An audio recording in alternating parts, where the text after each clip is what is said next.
कर रहे थे orbital concept of the covalent bond. One orbital can accommodate maximum 2 electron with opposite spin. ठीक है, एक ऑर्बिटल में मैक्सिमम 2 इलेक्ट्रॉन आ सकते हैं और दोनों का जो स्पिन है वो अपोजिट होगा, एक एंटी क्लॉकवाइज होगा तो दूसरा क्लॉकवाइज होगा। हाफ फील्ड ऑर्बिटल है वो एक इलेक्ट्रॉन एक्सेप्ट कर लेंगे अदर हाफ फील्ड से और दोनों आपस में फुल फील्ड हो जाएंगे। ठीक है, हाफ फील्ड ऑर्बिटल को फुल फील्ड करना कोवलेंट बॉन्ड बनाने की टेंडेंसी है, ये एसेंशियल कंडीशन है। ठीक है, कोवलेंट बॉन्ड बनाने के लिए क्या एसेंशियल कंडीशन है, जो हाफ फील्ड ऑर्बिटल है, ठीक है, वो आपस में शेयरिंग करके फुलफिल्ड हो जाए। ठीक है, completion of octet is not a essential condition. Octet का कंप्लीट होना जरूरी नहीं है ना, ऑक्टेट कंप्लीट हो तो भी ठीक है और नहीं हो तो भी ठीक है। जैसे कुछ कंपाउंड ऐसे होते हैं जिनमें ऑक्टेट क्या होता है, इनकम्प्लीट होता है। ठीक है, तो हम वेरिएबल वैलेंसी है वो कोवलेंट बॉन्ड में किस तरह से रोल प्ले करती है हम उसकी बात करते हैं। ठीक है, तो हम नेक्स्ट स्टार्ट करते हैं वेरिएबल वैलेंसी।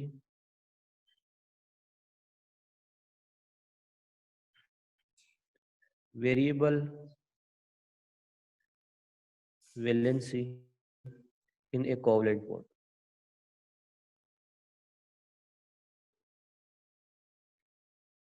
ठीक है, मैं कुछ एग्जांपल्स के साथ डिस्कस करता हूँ। ठीक है, कल हमने PCl3 और PCl5 के बारे में डिस्कस किया था।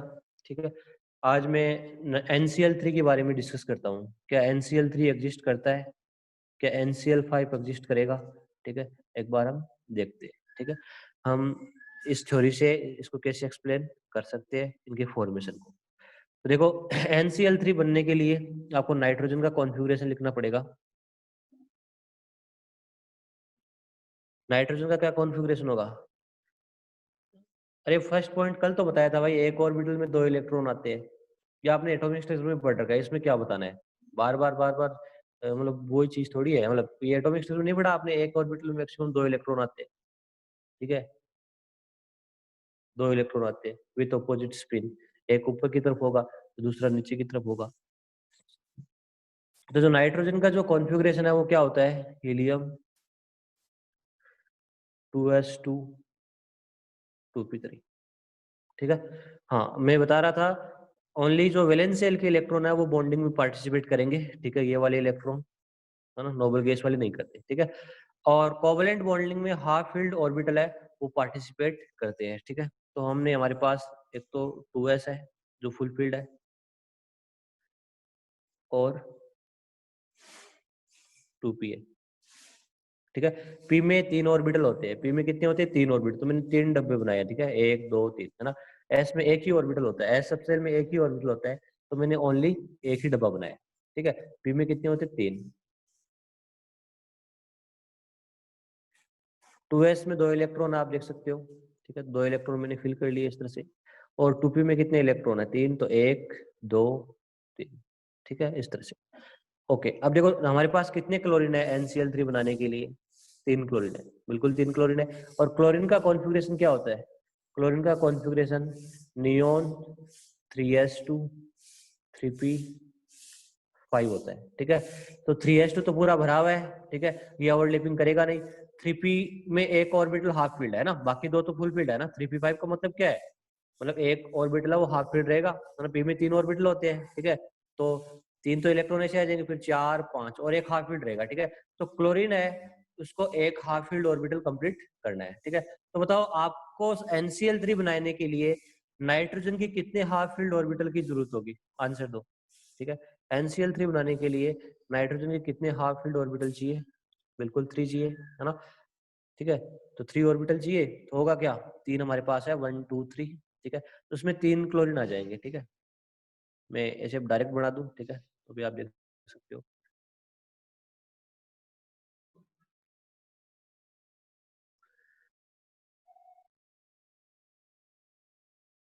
ठीक है, क्लोरीन का कॉन्फ़िगरेशन 1 2 3 4 5 है ना। इसमें भी 1 2 3 4 5 है ना, ये पूरे भरे हुए हैं इधर वाले। ठीक है, सिर्फ ये वाले खाली है। ठीक है, तो एक क्लोरीन है यहाँ से शेयरिंग कर लेगा इससे, दूसरा वाला क्लोरीन इससे कर लेगा, तीसरे वाला क्लोरीन किससे कर लेगा? इससे कर लेगा ओवरलैपिंग। ठीक है, तो आपस में क्या हो जाएंगे? फुलफिल्ड हो जाएंगे। ठीक है, आप स्ट्रक्चर से भी देख सकते हो, आप इसे पता भी चल रहा है। ठीक है, जैसे NCl3 हम बनाए तो कुछ इस तरह से बनाओगे, नाइट्रोजन का 1 इलेक्ट्रॉन और क्लोरीन का 1 इलेक्ट्रॉन है ना। दोनों आपस में क्या कर रहे हैं, शेयरिंग कर रहे हैं, ठीक है। तो हो क्या कर रहा है, क्लोरीन का जो ऑर्बिटल्स है और जो नाइट्रोजन का ऑर्बिटल्स है वो आपस में क्या कर रहे हैं, ओवरलैप कर रहे हैं एक दूसरे से, ठीक है। और ओवरलैपिंग करने से क्या बन रहा है, कोवलेंट बॉन्ड बन रहा है, ठीक है। ऐसे NCl3 आपका बन जाएगा, ठीक है, इस तरह से। क्या NCl5 बन सकता है ना। NCl5 बनने के लिए मुझे नाइट्रोजन के कितने ऑर्बिटल चाहिए, हाफ फील्ड कितने ऑर्बिटल चाहिए NCl5 बनने के लिए, 5 चाहिए, ठीक है। 5 ऑर्बिटल चाहिए। क्या नाइट्रोजन के पास 5 ऑर्बिटल हो सकते हैं, कोई तरीका है, नहीं, ठीक है।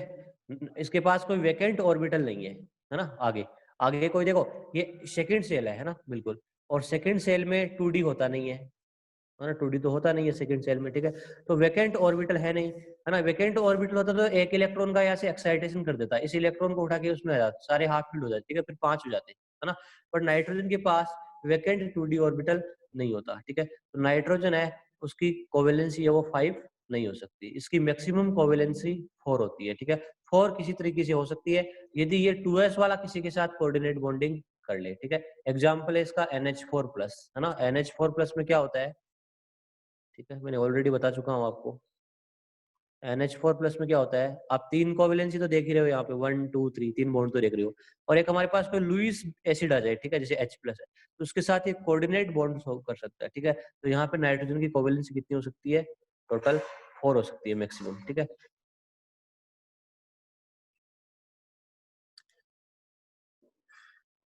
ठीक है, अब हम PCl5 की एग्जांपल्स करते हैं, PCl3, PCl5, ठीक है, इनके बारे में डिस्कस करते हैं।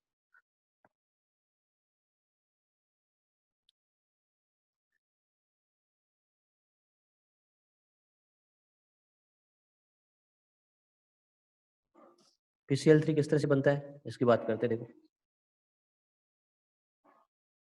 फॉस्फोरस का कॉन्फ़िगरेशन लिखो, मैंने कल आपको पढ़ा दिया है, ठीक है, आपको पढ़ के आना चाहिए था, ठीक है, सारे स्टूडेंट्स को। ये सबकी नैतिक जिम्मेदारी है कि आप पढ़ के आइएगा पहले लेक्चर में, ठीक है, सारे स्टूडेंट ऑल। यदि आप नहीं पढ़ के आओगे तो आपको समझ में नहीं आने वाला, 100% है। और जो न्यू स्टूडेंट है उनके जो प्रीवियस लेक्चर है रह गए हैं, ठीक है, तो आप उनको देखना ही पड़ेगा, ठीक है। पहले एटॉमिक स्ट्रक्चर उन्होंने हेमंत सर ने पढ़ाया होगा, ठीक है। बाकी मैंने तो अभी क्लास लगाने स्टार्ट किए, तो आपके जो प्रीवियस है वो थोड़े बहुत देखो साथ साथ में, और साथ साथ में इनको भी आप देखिए, ठीक है। और बाकी के जो पुराने स्टूडेंट्स है जो क्लास लगा रहे हैं, सारे के सारे स्टूडेंट है, आज जो पढ़ाया है उसको घर पे जाके पढ़िए, ठीक है। और जो भी एक्स्ट्रा थोड़ा बहुत नोट्स दिया जाता है, ठीक है, उसको भी आप पढ़िए, ठीक है, ताकि समझ सको, ठीक है। यदि आपको पीरियोडिक टेबल के कंसेप्ट नहीं आते तो केमिकल बॉन्डिंग है, उसमें समझने में दिक्कत आ सकती है, ठीक है, मैं सबको बोल रहा हूँ आपको। PCl3 और PCl5 मैंने कल बताया था, एक बार मैं दोबारा बता रहा हूँ। फॉस्फोरस का कॉन्फ़िगरेशन होता है नियोन 3s2,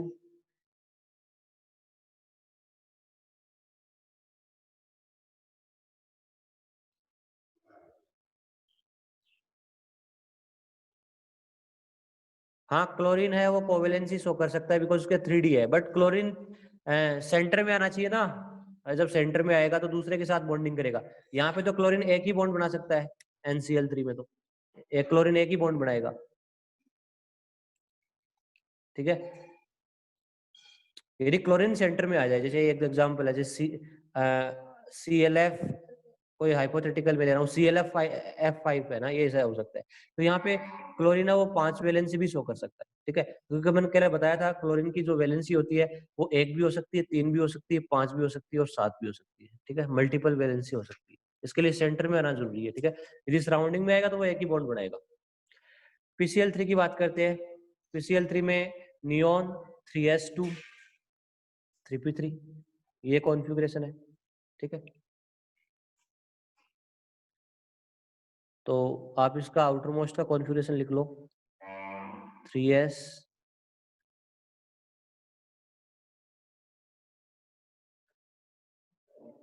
3p,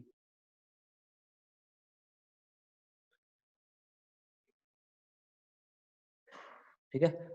अब देखो 3 क्लोरीन है तो आपको कितने हाफ फील्ड ऑर्बिटल चाहिए, ठीक है, 3 चाहिए, बिल्कुल आपके 3 ऑर्बिटल बिल्कुल पड़े हैं, तो PCl3 बन सकता है ना। एक क्लोरीन का इलेक्ट्रॉन यहाँ पे आ जाएगा, दूसरी क्लोरीन का इलेक्ट्रॉन यहाँ पे आ जाएगा, तीसरी क्लोरीन का यहाँ पे आ जाएगा, ठीक है।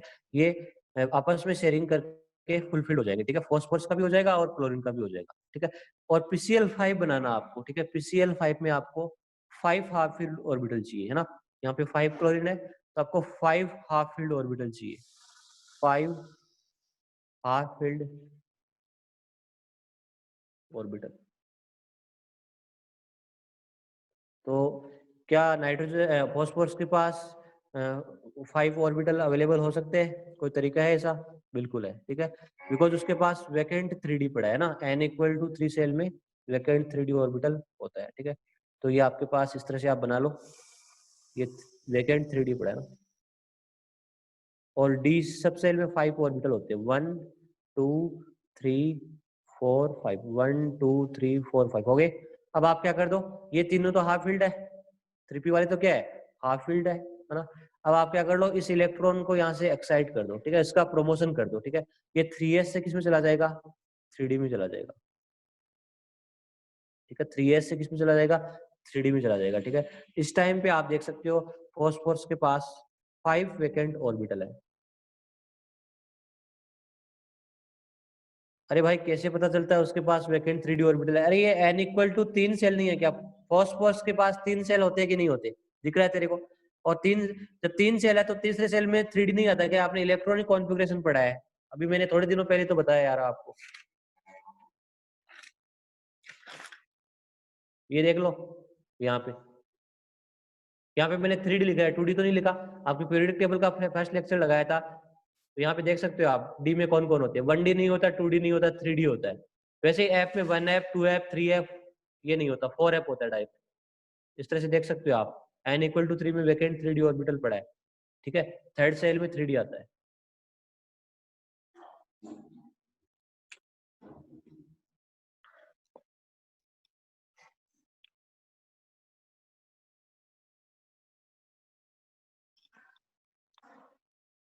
वैकेंट का मतलब खाली ऑर्बिटल, जैसे इसका जो 3D है वो बिल्कुल खाली पड़ा है, ठीक है, उसके पास एक भी इलेक्ट्रॉन नहीं है, 3D 0 है, ठीक है। तो मैंने खाली बनाया, ठीक है, फिर इस इलेक्ट्रॉन को एक्साइट कर दिया यहाँ पे, ठीक है। तो यहाँ पे 1 2 3 4 5, ठीक है, 5 आपके पास देख सकते हो यहाँ पे वैकेंट ऑर्बिटल है और PCl5 बन जाएगा, ठीक है। ठीक है, तो देखो ध्यान दो, फॉस्फोरस, क्लोरीन, इधर क्लोरीन, इधर क्लोरीन, इधर क्लोरीन, ये 5 क्लोरीन आ चुके हैं, ठीक है। हर क्लोरीन का एक इलेक्ट्रॉन फॉस्फोरस शेयर कर रहा है, देख सकते हो आप, और हर फॉस्फोरस का एक इलेक्ट्रॉन क्लोरीन शेयर कर रहा है, आपस में शेयरिंग कर रहे हैं इस तरह से। आपसे पूछे फॉस्फोरस और क्लोरीन के बीच में कौन कौन से ऑर्बिटल में शेयरिंग हो रही है, देखो ध्यान से देखो, एक तो 3s, फॉस्फोरस का तो कौन सा ऑर्बिटल आएगा, 3s, और क्लोरीन का कौन सा होगा, 3p। तो ये हो गया आपका 3s 3p के बीच में शेयरिंग हो रही है। ये 3 क्या है, 3p क्या है, तो यहाँ पे लिख दो आप 3p, फॉस्फोरस का 3p, क्लोरीन का 3p के बीच में शेयरिंग हो रही है। फॉस्फोरस का 3p, क्लोरीन का 3p के बीच में शेयरिंग हो रही है। फॉस्फोरस का 3p, क्लोरीन का 3p के बीच में शेयरिंग हो रही है, ठीक है। तो 1 2 3 हो गया। एक ऑर्बिटल है 3D है फॉस्फोरस का, तो यहाँ पे 3D और 3p के बीच में शेयरिंग हो रही है, ठीक है। इस तरह से आप बता भी सकते हो किस किस के बीच में ओवरलैपिंग हो रही है, बॉन्ड किस तरह से बन रहे हैं, ठीक है। अब आप क्वेश्चन करिए, क्या SF2 बनता है, क्या SF4 बनता है, क्या SF6 बनता है? आंसर दो जल्दी से। आप सब सल्फर का कॉन्फ़िगरेशन लिखिए और फिर उसमें हाफ फील्ड ऑर्बिटल को देखिए, ठीक है, अपने पास कॉपी या पेन रखिए, ठीक है, और स्टार्ट कर दो, क्या बनते कि नहीं बनते।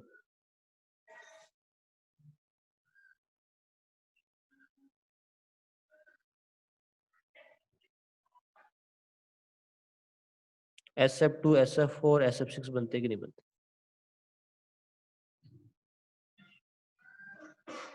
सारे स्टूडेंट स्टार्ट करो, ठीक है। कल मैंने पीरियडिक टेबल की क्लास लगाई थी, आप में से सिर्फ लास्ट में 30 स्टूडेंट आए थे और उसमें से 20 ही रह गए थे, ठीक है। अब वही तो बात है ना, मतलब यदि आपको पीरियडिक टेबल नहीं आता तो ये ऑब्वियस सी बात है, केमिकल बॉन्डिंग कम समझ में आएगा, आप कुछ भी कर लो चाहिए, ठीक है, कहीं से भी पढ़ लो, बिकॉज दोनों इंटर कनेक्टेड चैप्टर है।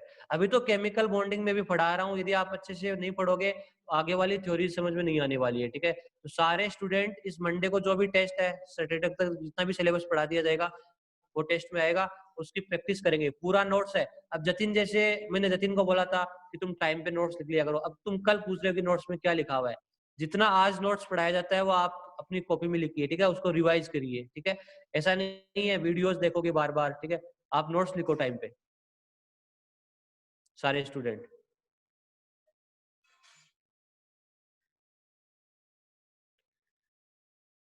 जो आज का काम है वो आज ही करना है। अब देखते हैं कि ये SF2 SF4 SF6 बनते कि नहीं बनते। तो बिल्कुल सिंपल सी चीज है, या फिर आपको इलेक्ट्रॉनिक कॉन्फ़िगरेशन के बारे में थोड़ा सा नॉलेज है तो आप बिल्कुल इसको कर सकते हो। कैसे, हाउ? सल्फर का कॉन्फ़िगरेशन क्या होता है? नियोन,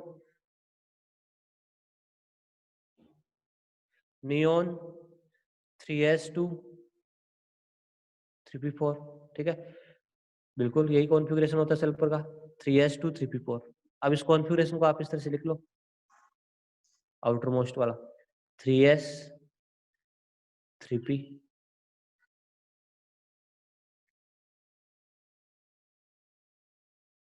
फिल कर लो। 3s में 2 इलेक्ट्रॉन है, 3p में कितने 4 है। पहले एक एक इलेक्ट्रॉन भरो हैंड्स रूल के अकॉर्डिंग, फिर पेयरिंग करो। इस तरह से भर दिए 4 इलेक्ट्रॉन है, पहले एक एक भरो फिर पेयरिंग करो।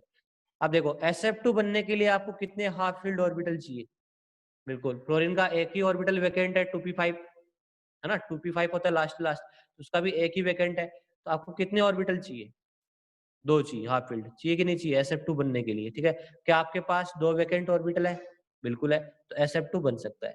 ठीक है, यहाँ पे फ्लोरीन का एक एक इलेक्ट्रॉन आ जाएगा, यहाँ पे आ जाएगा, सब सारे हाफ फील्ड हो जाएंगे। ठीक है, शेयरिंग कर लेंगे एक दूसरे से। सल्फर फ्लोरीन का शेयर करेगा और फ्लोरीन है वो सल्फर का शेयर कर लेगा, तो SF2 बन सकता है। क्या SF4 बन सकता है? ठीक है, SF4 भी बन सकता है। कैसे? क्योंकि सल्फर के पास वैकेंट 3d ऑर्बिटल है ना, n=3 में 3d भी होता है, n=3 में 3d भी होता है, और 3d में जो ऑर्बिटल होते हैं वो 5 होते हैं, 1 2 3 4 5। ठीक है, बिल्कुल। तो आपको क्या करना है, SF4 बनने के लिए हमें 4 हाफ फील्ड चाहिए। ठीक है, तो हम इलेक्ट्रॉन को एक्साइट कर देंगे। 3d के जरा पास कौन है? 3p, तो यहाँ से एक इलेक्ट्रॉन को यहाँ से हटा दो, इसमें भेज दो, भेज दिया। कितने हो गए? 1 2 3 4। ठीक है, 4 है हाफ फील्ड, तो इसका मतलब SF4 भी बन सकता है। क्या SF6 बन सकता है? ये भी बिल्कुल बन सकता है। आप 3s का एक इलेक्ट्रॉन यहाँ से हटाइए और किस में भेज दो? 3d में भेज दो। कितने हो गए हाफ फील्ड?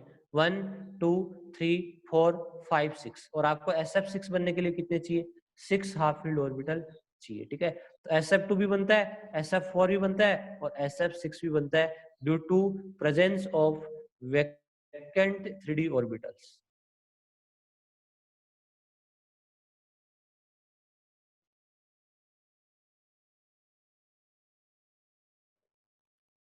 इलेक्ट्रॉन का जब प्रमोट देखो, इलेक्ट्रॉन का जो स्पिन है वो इलेक्ट्रॉन है वो अपने आप डिसाइड करते हैं। यदि 2 इलेक्ट्रॉन एक ऑर्बिटल में रहते हैं तो आपस में ऑपोजिट स्पिन में रहेंगे रिपल्सन को मिनिमम करने के लिए। ठीक है, और जब भी इलेक्ट्रॉन को आप एक्साइट करते हो तो इलेक्ट्रॉन का स्पिन है, ठीक है, देखो ये स्पिन है, मैंने यहाँ लोअर है तो इसको आप मैं हाई कर रहा हूँ। ठीक है, आप लोअर भी कर सकते हो बट फ्लोरीन वाला बाद में हायर हो जाएगा। मतलब मेरी बात समझे, यदि आपने ये लोअर स्पिन किया तो जो फ्लोरीन का इलेक्ट्रॉन आएगा उसका हाई हो जाएगा। ठीक है, तो स्पिन चेंज होते रहेंगे, स्पिन की आप बिल्कुल टेंशन मत लो। ठीक है, स्पिन एक दूसरे को बैलेंस कर लेते हैं अपने आप। ठीक है, तो ये इस तरह से SF2 SF4 और SF6 की फॉर्मेशन है। अब हम बात करते हैं क्लोरीन है। ठीक है, क्लोरीन है वो मल्टी वैलेंसी शो कर सकता है, वेरिएबल वैलेंसी शो कर सकता है। किस तरह से, एक बार देखते हैं।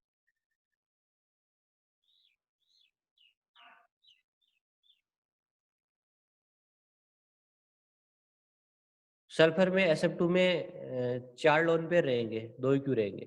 SF4 में 2 रहेंगे, SF6 में कोई लोन पेयर नहीं रहेगा। सब SF2 कैसे बनेगा? लोन पेयर की बात कर रहा है तू। SF2 ये ऐसे बन गया। कितने लोन पेयर बच गए? सल्फर के पास 6 इलेक्ट्रॉन होते हैं, तो यहाँ पे ये बच गए, 4 लोन पेयर बच जाएंगे। ठीक है, SF4 के पास एक ही बचेगा, SF6 के पास एक ही लोन पेयर नहीं बचेगा। ठीक है, क्योंकि आपने सारे एक्साइड कर दिए, 3s के इलेक्ट्रॉन भी भेज दिए। SF3 नहीं होता, SF3 नहीं, वो कंपाउंड्स भी बनते हैं तो नेचर में भी एग्जिस्ट करते हैं, ठीक है। आप अपनी मर्जी से भी मन मर्जी से भी नहीं बना सकते, ठीक है, ये भी ध्यान देना है। नेचर में कोई SF3 होता ही नहीं है, ठीक है, और SF3 बन भी नहीं सकता, क्योंकि सल्फर की 3 कोवेलेंसी हो ही नहीं सकती किसी भी हालत में। आप एक इलेक्ट्रॉन को एक्साइट करोगे तो 4 तो हो ही जाएगी, ठीक है। जैसे इसको मैंने एक्साइट किया तो 4 तो होगी, ठीक है। पहले 1 2 3 एक ये 4 हो गई, ठीक है। ये तो ये वाला है, ठीक है। मतलब SF3 कैसे बन सकता है, ध्यान दे लो फिर से। ये 3s है,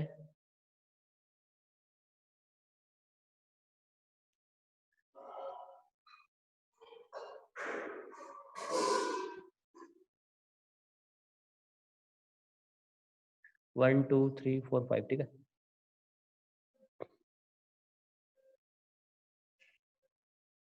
तो यहाँ पे देखो, पहले 2 वैकेंट है, ठीक है, 2 ऑर्बिटल है, हाफ फील्ड, हाफ फील्ड है ना, हाफ फील्ड की बात कर रहा हूँ, हाफ फील्ड।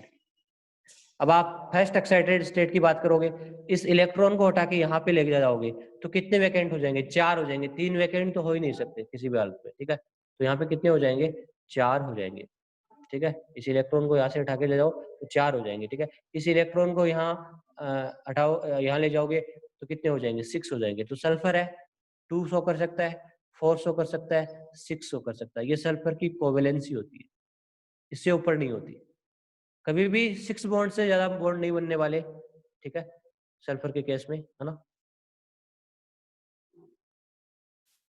किसी भी कंपाउंड में, एक और बात ध्यान दे लो, किसी भी कंपाउंड में मैक्सिमम से मैक्सिमम 8 बॉन्ड बन सकते हैं, इसके ऊपर बॉन्ड नहीं बन सकते। क्यों नहीं बन सकते, देखो मान लो सपोज करो ये कोई एटम है, ठीक है, सपोज करो, ठीक है, और आपने बहुत सारे बॉन्ड बना दिए, ठीक है, इस तरह से, इस तरह से इसके चारों तरफ इस तरह से जोड़ दिया,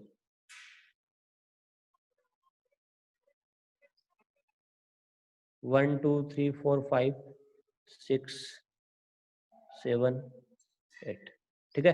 तो ज्यादा बॉन्ड बना दोगे तो इसके चारों तरफ एटम्स का जो नंबर है वो ज्यादा हो जाएगा। फिर जो आपस में जो ये एटम्स है वो आपस में रिपल्सन करेंगे, ठीक है, एक दूसरे से बड़े हो जाएंगे, तो आपस में रिपल्सन होगा इनमें, ठीक है, स्टेरिक रिपल्सन होगा, ठीक है, एक दूसरे को रिपल्सन करेंगे, ज्यादा हो जाएंगे तो, ठीक है। तो मैक्सिमम से मैक्सिमम 8 बॉन्ड बन सकते हैं। और 8 बॉन्ड किस किस में बनते हैं ये सब आप जैसे जैसे चैप्टर आएंगे वैसे वैसे मॉलिक्यूल आप ध्यान दे लोगे, ठीक है। ऐसा नहीं है सबका रटना ही है, ठीक है, धीरे धीरे सारी चीजें है वो पता चल जाएगी।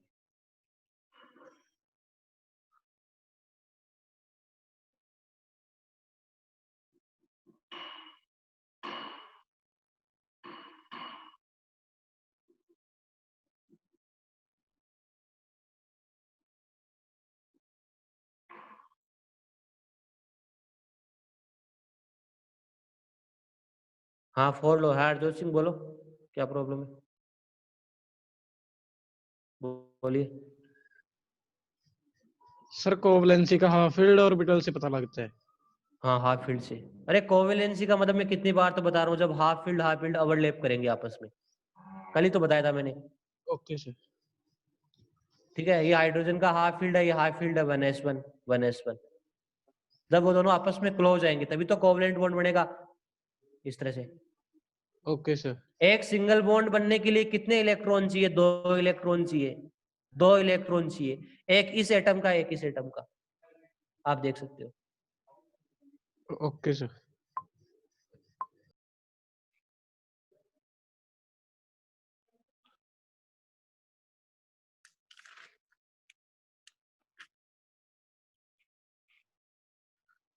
अब बात करते हैं, देखो क्लोरीन है वो मल्टीपल कोवेलेंसी कैसे शो कर सकता है, इसकी बात करते हैं हम, ठीक है। मैं कुछ एग्जांपल्स दे रहा हूँ वैसे, बाकी ब्रोमीन भी कर सकता है, ठीक है। एक बार हम क्लोरीन का केस लेते हैं, ठीक है। Chlorine can show variable valency 1375, ठीक है। ये क्लोरीन की कोवेलेंसी हो सकती है, एक भी हो सकती है, 3 भी हो सकती है, 5 भी हो सकती है और 7 भी हो सकती है, ठीक है। इस तरह के कंपाउंड है वो क्लोरीन बनाता है, जिसमें क्लोरीन की कईयों में एक कोवेलेंसी होती है, कईयों में 3 होती है, कईयों में 7 होती है, कईयों में 5 होती है। कैसे, देखो ध्यान दो। क्लोरीन का कॉन्फ़िगरेशन है नियोन 3s2 3p5। क्लोरीन का जो कॉन्फ़िगरेशन है वो नियोन 3s2 3p5 है। तो इसका जो ग्राउंड स्टेट कॉन्फ़िगरेशन है, ग्राउंड स्टेट कॉन्फ़िगरेशन का मतलब जो ये आउटर मोस्ट के इलेक्ट्रॉन्स है, ठीक है, इनको आप लिख दो, ठीक है। किसी इलेक्ट्रॉन को एक्साइट मत करो, वो उसका ग्राउंड स्टेट कॉन्फ़िगरेशन होता है। तो क्लोरीन का ग्राउंड स्टेट में 3s और 3p है, 3s में 2 इलेक्ट्रॉन है, 3p में 5 है, ठीक है, इस तरह से है, बिल्कुल।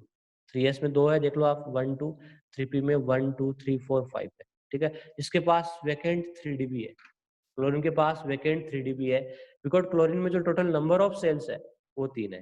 क्लोरीन में जो टोटल नंबर ऑफ सेल्स है वो 3 है, ठीक है। तो इस तरह से उसके पास वेकेंट 3d ऑर्बिटल भी प्रेजेंट है, ठीक है। अब देखो चेक करो, फिलहाल ग्राउंड स्टेट में कितने हाफ फील्ड ऑर्बिटल है, आंसर दीजिए। ग्राउंड स्टेट वाला कॉन्फ़िगरेशन कितने हाफ फील्ड ऑर्बिटल है? एक है, तो क्लोरीन की एक कोवेलेंसी होगी, ठीक है, एक होगी है ना, एक हाफ फील्ड है। अब हम क्या करेंगे, बाकी और कोवेलेंसी बढ़ाने के लिए क्या करेंगे, उसको एक्साइटेड करेंगे। फर्स्ट एक्साइटेड स्टेट का मीनिंग क्या है, किसी एक इलेक्ट्रॉन को आप एक्साइट कर दो किसी वैकेंट ऑर्बिटल में, ठीक है। तो मैंने क्या किया, जो 3p का जो ये वाला इलेक्ट्रॉन्स है, ठीक है, ये वाला, इसको मैंने एक्साइट कर दिया 3d में। तो बताओ यहाँ पे कितने हाफ फील्ड हो गए, ऐसा करने से कितने हाफ फील्ड हो गए? 3 हो गए, ठीक है। तो क्लोरीन की कोवेलेंसी है वो 3b हो जाएगी, ठीक है, क्योंकि यहाँ पे हमारे पास 3 हाफ फील्ड ऑर्बिटल है, ठीक है। तो कोई ऐसा एटम, ठीक है, ऐसे 3 एटम जो क्लोरीन के साथ ओवरलैप करके, ठीक है, 3 बॉन्ड बना ले, तो 1 2 3, ठीक है, 3 हाफ फील्ड हो गए। नेक्स्ट, मैंने इस इलेक्ट्रॉन को भी एक्साइटेड कर दिया, इस 3p वाले को, इसको भी एक्साइट कर दिया। अब बताओ कितने हाफ फील्ड हो गए हमारे पास? 5 हो गए। और मैंने 3s वाले को भी एक्साइट किया, तो कितने हो गए? 7 हो गए, ठीक है। तो इस तरह से क्लोरीन है इलेक्ट्रॉन के एक्साइटेशन के द्वारा मल्टीपल वैलेंसी शो कर सकता है। और ये ध्यान दीजिए, इलेक्ट्रॉन का एक्साइटेशन करने से ही मैक्सिमम कोवेलेंसी शो होगी, उसके ग्राउंड स्टेट से उसकी मैक्सिमम कोवेलेंसी शो नहीं होती। आप देख सकते हो क्लोरीन के ग्राउंड स्टेट में एक ही हाफ फील्ड है, आप यदि उसको एक्साइटेड करके 3d में इलेक्ट्रॉन ला रहे हो, उसके पास 7 हाफ फील्ड ऑर्बिटल हो जाते हैं। और कोवलेंट बॉन्ड बनने के लिए क्या एसेंशियल कंडीशन है, 2 हाफ फील्ड ऑर्बिटल आपस में ओवरलैप करने चाहिए। 2 हाफ फील्ड जो ऑर्बिटल्स है वो आपस में ओवरलैपिंग करने चाहिए, ठीक है। इस तरह से क्लोरीन है वो मल्टीपल कोवेलेंसी शो कर सकता है। क्या फ्लोरीन ऐसा कर सकता है? इसमें भी आप देख सकते हो, ठीक है। तो फ्लोरीन का कॉन्फ़िगरेशन क्या होता है? फ्लोरीन का हीलियम 2s2 2p5, ठीक है। तो 2s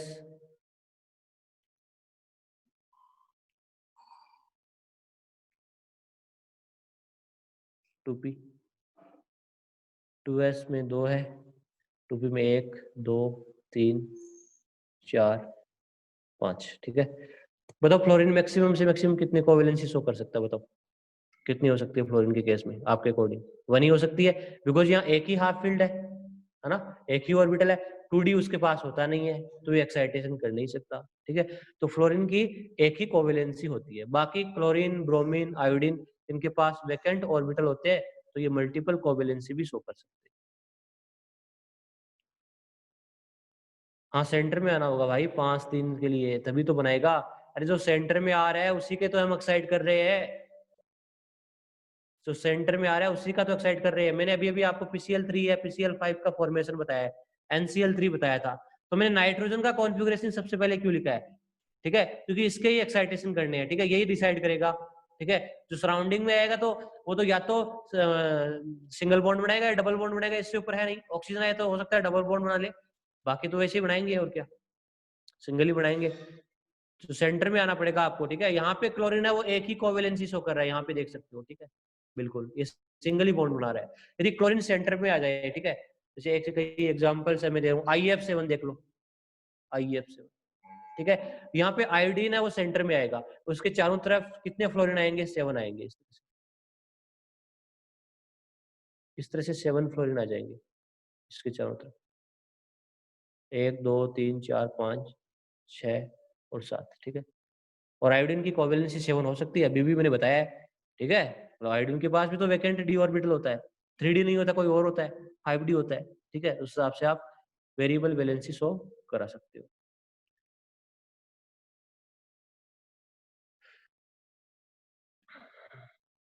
ठीक है, तो ये होगी अब हम बात करते हैं एप्लीकेशन ऑफ वेरिएबल वैलेंसी। तो वेरिएबल वैलेंसी है, उसकी एप्लीकेशंस क्या क्या है, ठीक है। तो ये हमने ऐसे पढ़ लिया, एक बार मैं दोबारा रिपीट करता हूँ। एक एग्जांपल देखो, हम क्या कर सकते हैं, किसी भी मॉलिक्यूल की एग्जिस्टेंस के बारे में बता सकते हैं, है ना, वेरिएबल वैलेंसी का यूज करके, है ना, कि ये बनता है कि नहीं बनता, ठीक है, उसके बारे में मतलब प्रिडिक्ट कर सकते हैं, है ना, बिल्कुल बता सकते हैं।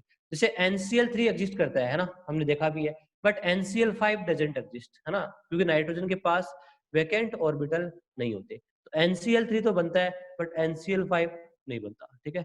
PCl3 एंड PCl5 दोनों ही बनते हैं due to presence of vacant 3D orbital, है ना। PCl3 भी बनता है और PCl5 भी बनता है ना। अभी भी हमने देखा था, ठीक है, PCl3 भी बन रहा है और PCl5 भी बन रहा है। PCl5 इसलिए बनता है क्योंकि फास्फोरस के पास वैकेंट d ऑर्बिटल होते हैं, जिससे फास्फोरस अपनी अपने जो इलेक्ट्रॉन्स है उनको एक्साइटेशन कर सकता है, ठीक है। OF2 एग्जिस्ट करता है बट OF4 एंड OF6 नहीं बनते, है ना। बिल्कुल ऑक्सीजन का कंपाउंड है ना। OF2 एग्जिस्ट करेगा बट OF4 एंड OF6 नहीं बनता बिकॉज ऑक्सीजन के पास भी वैकेंट ऑर्बिटल नहीं होता। ऑक्सीजन है उसके पास 2 ही सेल होते हैं और 2 सेल में 2D ऑर्बिटल नहीं होता, ठीक है। कुछ ऐसे कंपाउंड्स है, compounds in which ionic covalent coordinate bonds are present are following, ठीक है। मैं कुछ ऐसे एग्जांपल्स बता रहा हूँ जिस कंपाउंड्स में सारे बॉन्ड प्रेजेंट हो, कोवलेंट भी हो कोऑर्डिनेट भी हो, ठीक है। तो इनकी बात करेंगे हम, ठीक है। तो मैं कुछ एग्जांपल देता हूँ, बाकी एग्जांपल आप पढ़ लीजिए, ठीक है। ऐसे बहुत सारे एग्जांपल है, धीरे धीरे आप जैसे चैप्टर्स आएंगे तो एग्जांपल्स आपके सामने आते जाएंगे, ठीक है। जैसे मैं आपसे ही पूछता हूँ, आपसे पूछे NH4Cl में कितने तो कोवलेंट बॉन्ड है, कितने कोऑर्डिनेट बॉन्ड है, कितने आयनिक बॉन्ड है, आंसर दो। कौन दे सकता है? अब तक आपने पढ़ी है केमिकल बॉन्डिंग, बता सकते हो कि NH4Cl में कितने कोवलेंट है, कितने कोऑर्डिनेट है, कितने आयनिक बॉन्ड है? कैसे पता करोगे? पीरियोडिक टेबल की क्लास आज नहीं लगाएंगे।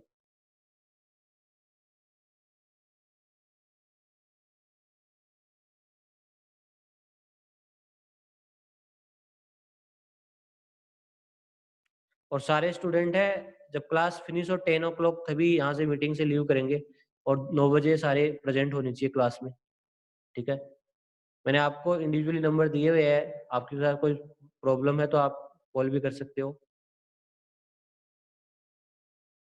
अभी तो केमिकल बॉन्डिंग आया ही क्या है, ठीक है, अभी तो आप देखना, ठीक है।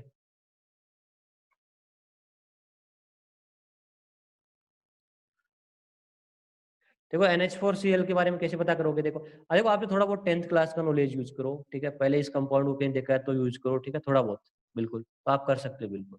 कैसे करोगे ध्यान दो। NH4Cl बनता कैसे है? जब ammonium ion plus Cl minus ion दोनों आपस में ऐड होते हैं तभी NH4Cl बनता है, ठीक है। तो अमोनियम आयन पे प्लस चार्ज है, Cl माइनस पे माइनस चार्ज है, ठीक है। इसको हम आयनिक बॉन्ड बोल सकते हैं। हालांकि इसमें कोवलेंट करेक्टर होंगे पर इसको आयनिक बोल सकते हैं केटाइन और एनायन के कारण, ये आयनिक हो गया। Ammonium ion plus Cl negative से आयन तो बनेगा, ठीक है। NH4Cl किससे बनता है? Ammonium ion plus Cl minus ion से, ठीक है। अब NH4 प्लस कैसे बनता है मैंने आपको बताया था, ठीक है। NH4 कैसे बनता है? जब NH3 है, NH3 ये होता है, ठीक है, अमोनिया, ठीक है। ये क्या करता है? H प्लस को इलेक्ट्रॉन डोनेट करता है, इसके साथ क्या बनाता है? कोऑर्डिनेट बॉन्ड बनाता है, ठीक है, तब ये बनता है, ठीक है। तो यहाँ पे कितने कोवलेंट बॉन्ड हो गए? 1 2 3। NH3 में कितने कोवलेंट बॉन्ड है? 1। और कोऑर्डिनेट बॉन्ड कितना है? ये बन रहा है, ठीक है। तो इसमें कोवलेंट भी बॉन्ड है, कोऑर्डिनेट भी है और आयनिक बॉन्ड भी है, ठीक है। इस तरह से मॉलिक्यूल का फॉर्मेशन होता है।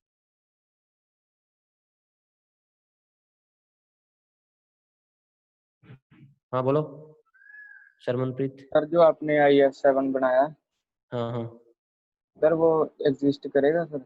हाँ, आई एग्जिस्ट करता है बिल्कुल। सर रिपल्शन नहीं होती? रिपल्सन इतनी ज्यादा नहीं होती क्योंकि फ्लोरीन है वो इतना बड़ा एटम नहीं है। यदि ICl ले आऊँ ना मैं यहाँ पे क्लोरीन एटम, ठीक है, तब वो एग्जिस्ट नहीं कर सकता, उसमें ज्यादा रिपल्सन होती है, ठीक, ठीक है। ठीक है। तो इसमें NH4Cl में एक आयनिक है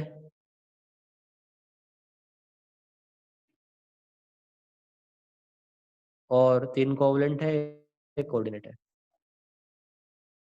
क्या क्या हरजोत सिंह क्या बोल रहे हैं? Cl किस किस से?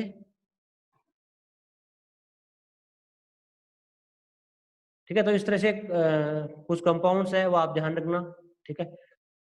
एक ब्लू विट्रोल के बारे में भी आपको मैं बता देता हूँ, ठीक है, आगे आपके कोऑर्डिनेशन में आएगा। जो बताता हूँ उसको आप ध्यान से सुनिए, ठीक है, इतने से आपका क्वेश्चन हो जाएगा। अभी बाकी की नॉलेज है वो आगे वाले चैप्टरों में आएगी, ठीक है। इतना इस पे मतलब आप किसी कंपाउंड का नाम बताए तो आप बिल्कुल उसके बारे में दाएं बाएं जरा सोचने लग जाते हो, ठीक है, क्योंकि आएगा आगे, ठीक है। ये ब्लू विट्रोल होता है ना, इसको ब्लू विट्रोल बोलते हैं, ठीक है। आपसे पूछे इसमें कितने कोवलेंट है, कितने कोऑर्डिनेट है, क्या क्या बॉन्डिंग होती है, ठीक है, तो ये बता सकते हो?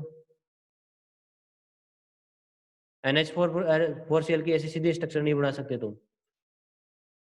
ठीक है, क्योंकि NH4Cl बनता कैसे है, अमोनियम हाइड्रोक्साइड जब किससे रिएक्शन करता है, किससे करता है, HCl के साथ रिएक्शन करता है, तो एसिड बेस रिएक्शन है, ये अमोनियम आयन, ये OH माइनस, ये H+, ये Cl माइनस, ठीक है, इस तरह से इसमें बॉन्डिंग होती है, फिर ये वाटर मॉलिक्यूल निकलता है, एसिड बेस रिएक्शन है, ठीक है, इससे बनता है। ब्लू विट्रोल में देखो, ब्लू विट्रोल ये होता है कॉपर सल्फेट डॉट 5s2, ठीक है, इसकी जो एक्चुअल इसका जो फॉर्मूला होता है कुछ इस तरह से लिखा जाता है, Cu H2O का होल 4 बड़ा ब्रैकेट आता है, SO4 आता है, डॉट H2 आता है, ठीक है, इस तरह से बॉन्डिंग होती है, ठीक है, और ये आपके हायर क्लासेज में आएगा कोऑर्डिनेशन केमिस्ट्री में, फिलहाल मैं आपको थोड़ा बहुत यहाँ आइडिया दे रहा हूँ। देखो कॉपर की यहाँ पे जो ऑक्सीडेशन स्टेट होती है वो +2 होती है, सल्फेट पे -2 चार्ज होता है ना, सल्फेट आयन, तो इनमें क्या होती है, आयनिक बॉन्ड बनता है, ठीक है। अंदर वाले जो 4 वाटर मॉलिक्यूल है ये कोऑर्डिनेट बॉन्ड बनाते हैं कॉपर +2 के साथ, क्योंकि कॉपर +2 के पास वैकेंट d ऑर्बिटल है, कोऑर्डिनेट बॉन्ड बनेंगे।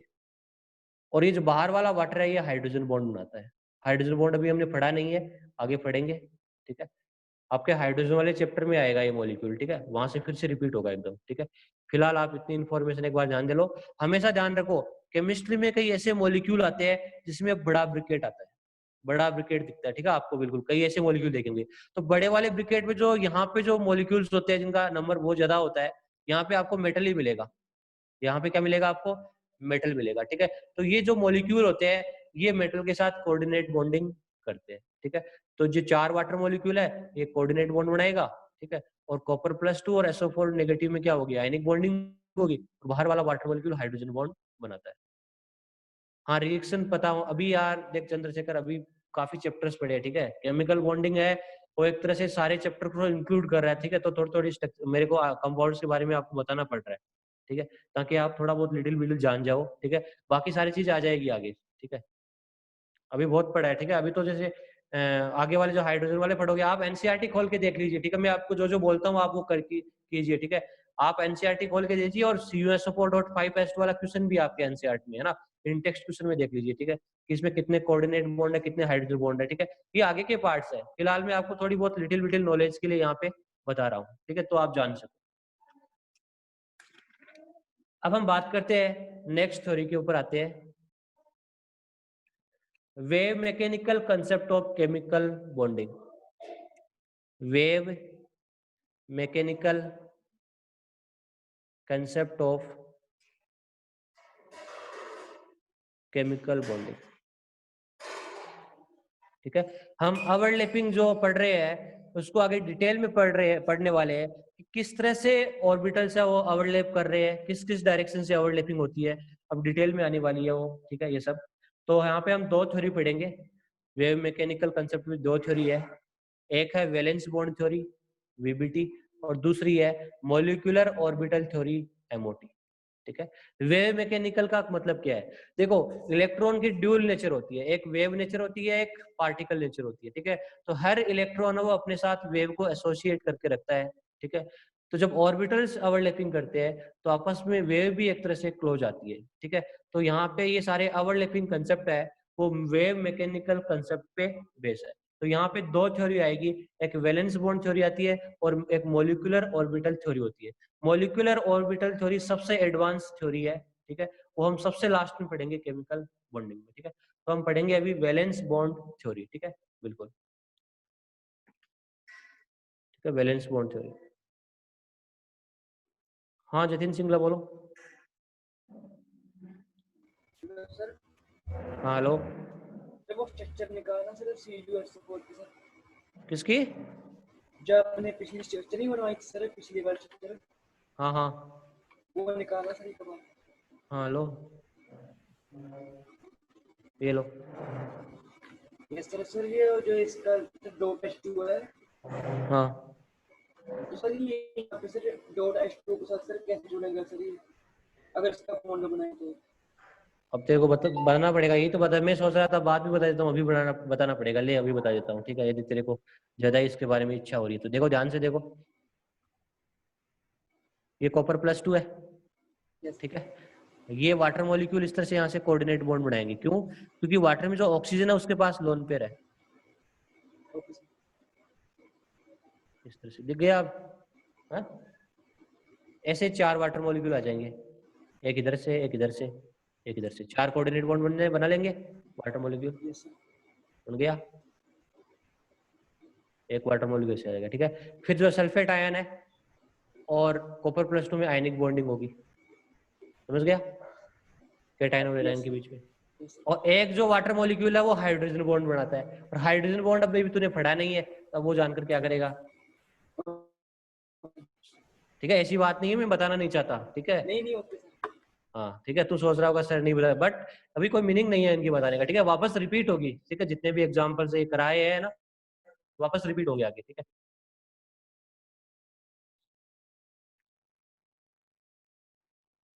तो देखो वैलेंस बॉन्ड थ्योरी की बात करें, ठीक है, तो वैलेंस बॉन्ड थ्योरी में कुछ पॉइंट्स है, पहले हम उसको देखते हैं, ठीक है। फर्स्ट पॉइंट देखो, to form a covalent bond overlapping occurs between half-filled valence shell orbitals of the atoms, ठीक है। जो हाफ फिल्ड ऑर्बिटल्स है वैलेंस शेल के, उनमें क्या होती है, ओवरलैपिंग होती है। अभी अभी हमने ये डिस्कस कर रहे थे अब तक, ठीक है। हाफ फील्ड आपस में ओवरलैपिंग करते हैं और वो क्या हो जाते हैं, फुलफिल्ड हो जाते हैं, ठीक है। Due to this resulting bond acquires a pair of electrons, ठीक है। जैसे ही दो हाफ फील्ड ऑर्बिटल ओवरलैपिंग करेंगे तो एक कोवलेंट बॉन्ड का फॉर्मेशन हो जाएगा, है ना, जैसे हाइड्रोजन हाइड्रोजन के कर रहे थे, ठीक है। और जो स्पिन है वो एक दूसरे का ऑपोजिट हो जाता है, जिससे स्टेबिलिटी क्या आ जाती है, स्टेबिलिटी बढ़ जाती है, ठीक है। स्पिन हमें दोनों इलेक्ट्रॉन्स का ऑपोजिट रखना पड़ता है ताकि रिपल्सन कम हो सके उनमें, ठीक है। तो ये फर्स्ट पॉइंट है इसका। सेकंड पॉइंट देखो, orbitals come closer to each other from that direction in which there is maximum overlapping, so covalent bond has the directional nature. ये important point है, this is the very important point.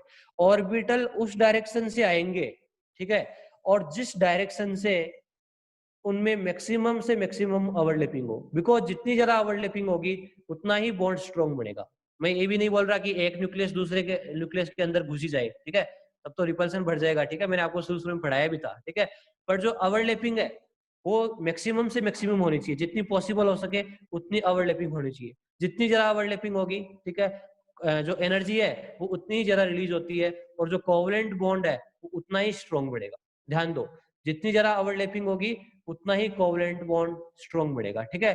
तो orbitals उस direction से आएंगे जिस direction में overlapping ज्यादा हो, ठीक है। अब यहाँ पे मैथमेटिक्स यूज होने वाली है, ठीक है, कोऑर्डिनेट एक्सिस यूज होने वाली है, आपको 3D में सोचना पड़ेगा, ठीक है। तो मैं पहले बता रहा हूँ, अब आने वाली जो थ्योरी है, ठीक है, ये बहुत ही ज्यादा थोड़ी सी है ना, लिटिल बिटिल डिफिकल्ट है, आपको सबको 3D में सोचना पड़ेगा, ठीक है।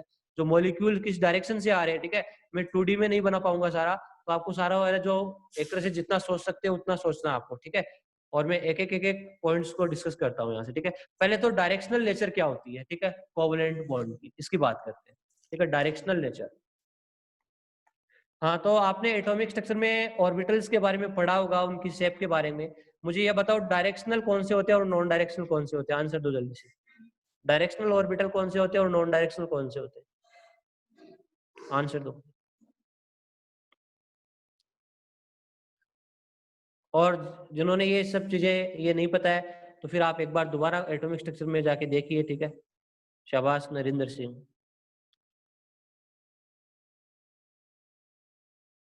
बिल्कुल, है ना। एस क्या होता है, नॉन डायरेक्शनल होता है। एस ऑर्बिटल क्या होता है, नॉन डायरेक्शनल होता है, ठीक है।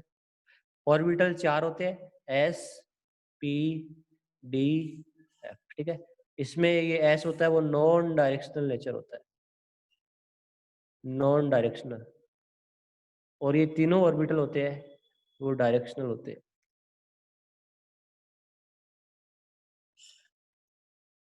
ठीक है बच्चों।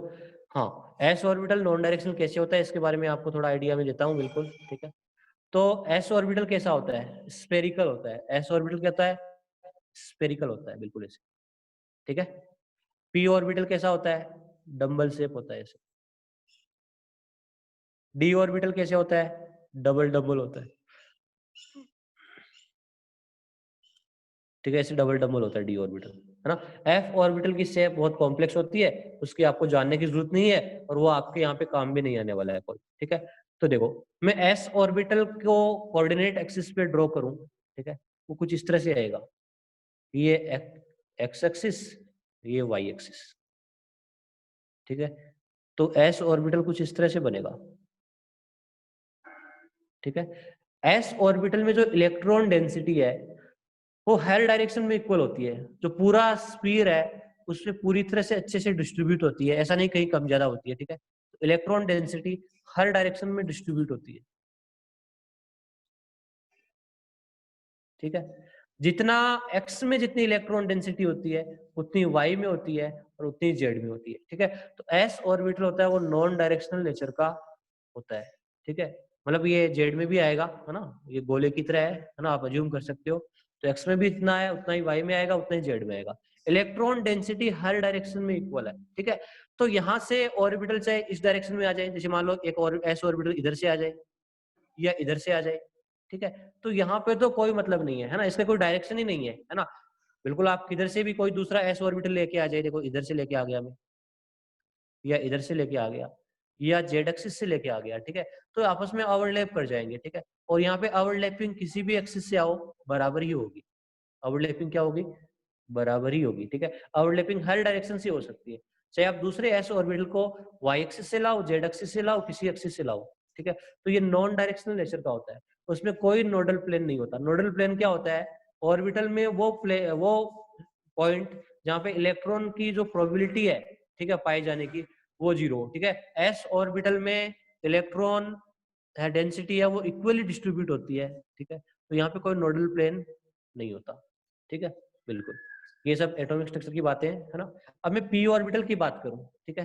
तो पी ऑर्बिटल में 3 ऑर्बिटल होते हैं, p x, p y, p z. P x, p y, p z. आपको बोला कि पी एक्स बनाओ, ठीक है, तो इजी है बनाना।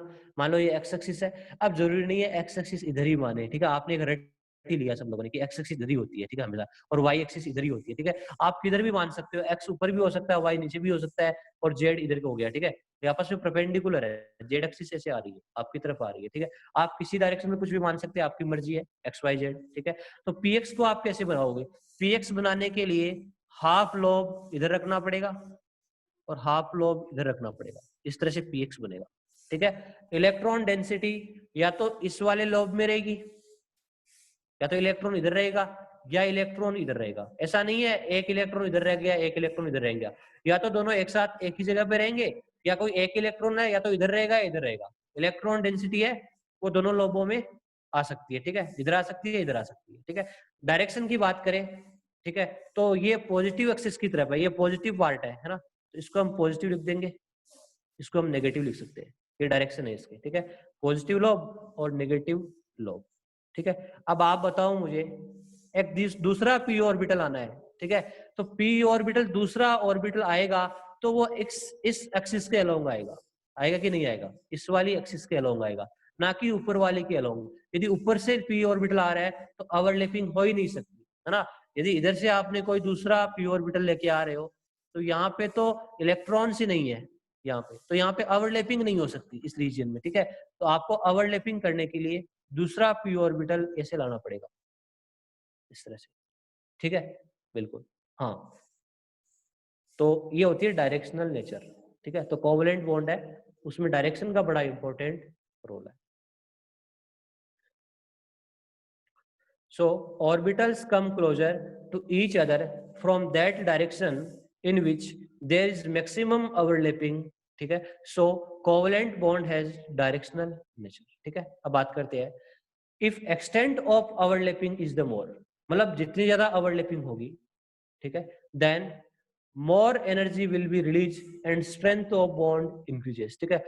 यदि ओवरलैपिंग ज्यादा होगी तो एनर्जी भी ज्यादा रिलीज होगी और बॉन्ड की स्टेबिलिटी भी क्या होगी, इंक्रीज होगी। ये मैंने आपको केमिकल बॉन्डिंग में शुरू में बताया जाता था, जहाँ पे एनर्जी ज्यादा रिलीज होती है, ठीक है, जहाँ पे ज्यादा एनर्जी रिलीज होती है बॉन्ड उतना ही स्ट्रॉन्ग बनता है,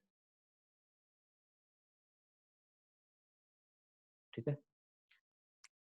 और जो एक्सटेंट ऑफ जो ओवरलैपिंग है वो दो फैक्टर पे डिपेंड करती है, मतलब ओवरलैपिंग ज्यादा से ज्यादा कब होगी, ठीक है। एक तो नेचर ऑफ ऑर्बिटल्स में डिपेंड करती है, ऑर्बिटल्स की नेचर क्या होता है। पीडीएफ ये डायरेक्शनल ऑर्बिटल होते हैं, तो उनमें जो ओवरलैपिंग है वो नॉन डायरेक्शनल से ज्यादा होती है, ठीक है।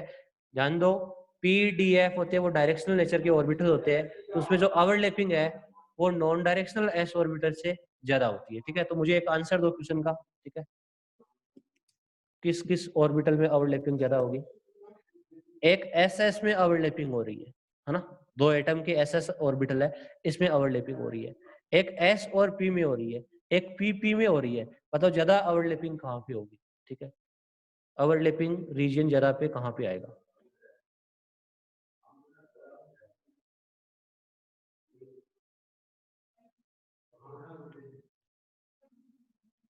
PP में होगा, क्यों? क्योंकि PP क्या है, डायरेक्शनल है, ठीक है। ये डायरेक्शनल है, दोनों डायरेक्शनल ऑर्बिटल है। PP दोनों डायरेक्शनल के बीच में है। SP नॉन डायरेक्शनल के बीच में है। SS नॉन डायरेक्शनल के बीच में है, ठीक है। तो डायरेक्शनल ऑर्बिटल्स में ओवरलैपिंग भी क्या होती है, ज्यादा होती है, ठीक है। तो ये ओवरलैपिंग का ऑर्डर होगा। PP में बॉन्ड है वो स्ट्रॉन्ग बनेगा, ठीक है, बिल्कुल। अब क्वांटम नंबर पे कैसे डिपेंड करता है, ठीक है, इस बात को भी देख लेते हैं, ठीक है। जैसे जैसे n की वैल्यू बढ़ती है, ठीक है, जैसे जैसे n की वैल्यू बढ़ती है ओवरलैपिंग डिक्रीज होती है, ओवरलैपिंग होती है वो डिक्रीज होती है, ठीक है। ये आपको पॉइंट्स है वो याद करने हैं, ठीक है। n की वैल्यू बढ़ने से जो ऑर्बिटल की साइज बढ़ जाती है, उसमें इलेक्ट्रॉन डेंसिटी भी चारों तरफ फैल जाएगी, ठीक है। जैसे मान लो एक छोटा सा ऑर्बिटल है, ये p ऑर्बिटल है छोटा सा, ठीक है, और एक बड़ा सा p ऑर्बिटल है, ठीक है। तो इलेक्ट्रॉन्स तो यहाँ भी एक ही है और यहाँ भी एक है, तो इलेक्ट्रॉन डेंसिटी कहाँ पे ज्यादा होगी, इस पे ज्यादा होगी, इसकी साइज क्या है, छोटी है ना, डेंसिटी ज्यादा रहेगी, ठीक है। तो जैसे जैसे n की वैल्यू बढ़ती है ओवरलैपिंग डिक्रीज होती है। तो मुझे बताओ आप 1s में ओवरलैपिंग ज्यादा होगी या 2s 1s में ज्यादा होगी या 2s 2s में ज्यादा होगी, आंसर दो। ओवरलैपिंग कहाँ पे ज्यादा होगी, 1s में ज्यादा होगी, ठीक है, यहाँ पे ज्यादा ओवरलैपिंग होगी, ठीक है। तो n की वैल्यू यहाँ पे कम है, फिर ये आएगा, ठीक है, इस तरह से आंसर आएगा, ठीक है। तो सारे स्टूडेंट को मैं बोल रहा हूँ, आपको ये जितने भी दिखाए हैं ना यहाँ पे एक्सटेंट ऑफ ओवरलैपिंग है, ठीक है, ये कल पढ़ के आने हैं, ठीक है, आगे से पढ़ने आना है, एडवांस में पढ़ के आना है, ठीक है, तभी आगे चीजें समझ में आएगी, ठीक है। तो सारे स्टूडेंट कल मैं पूछ सकता हूँ किसी को भी, ठीक है, तो सारे पढ़ के आएंगे। मेरे नोट्स है वो शायद सेंड कर रखे हैं, नहीं सेंड करे तो आप देख लेना एक बार, ठीक है, मैं सेंड कर देता हूँ आज, ठीक है। वो सारे स्टूडेंट है ये पढ़ के आएंगे, ठीक है। नरेंद्र सिंह PP ऑर्बिटल है, दोनों डायरेक्शनल है, ठीक है, ये दोनों डायरेक्शनल है, ठीक है। ये नॉन डायरेक्शनल है, ये नॉन डायरेक्शनल है। तो ओवरलैपिंग है वो डायरेक्शनल ऑर्बिटल में क्या होती है, ज्यादा होती है, ठीक है। तो ये नॉन डायरेक्शनल है, ठीक है, और ये दोनों नॉन डायरेक्शनल है, ठीक है। जितनी डायरेक्शनल नेचर जितनी ज्यादा होगी मतलब ओवरलैपिंग भी उतनी ज्यादा होगी, ठीक है। तो आप ये पॉइंट्स है वो एक बार पढ़ के जरूर आएगा। आज प्रिडिक्टिव टेबल की क्लास नहीं है, आप प्रीवियस वाली जो क्लास है उसको रिवाइज कीजिए, ठीक है, बिल्कुल, ठीक है। हम कल मिलते हैं, थैंक यू, ठीक है। आप पढ़ के जरूर आएगा, मैं बता रहा हूँ, ठीक है। नहीं आगे चीजें हैं वो समझ में नहीं आने वाली है, ध्यान दीजिए, ठीक है, मैं सारे स्टूडेंट्स को बोल रहा हूँ, ठीक है।